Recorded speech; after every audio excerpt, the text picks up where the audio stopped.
台北小辣媽餵母乳照爆紅，咪睇呢一位小妹妹細細粒個樣咁年輕，以為新晉靚模啊！佢嚟自台北縣，叫陳怡芬，雖然只係得22歲，但已經有個8個月大嘅 BB 女。早前就喺自己嘅 blog 度放咗一系列餵母乳嘅相，宣傳餵母乳係不受地點限制。一開始我會怕說，就是有長輩在，會不會就是他們會覺得，我怎麼直接這樣餵？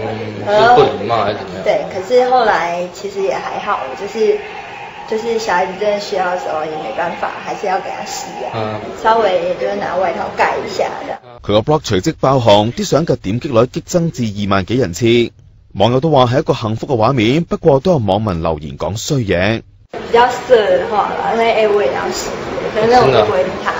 專家話餵母乳可以增強 BB 嘅抵抗力，亦都係母愛嘅表現，外界應該以健康嘅心態看待。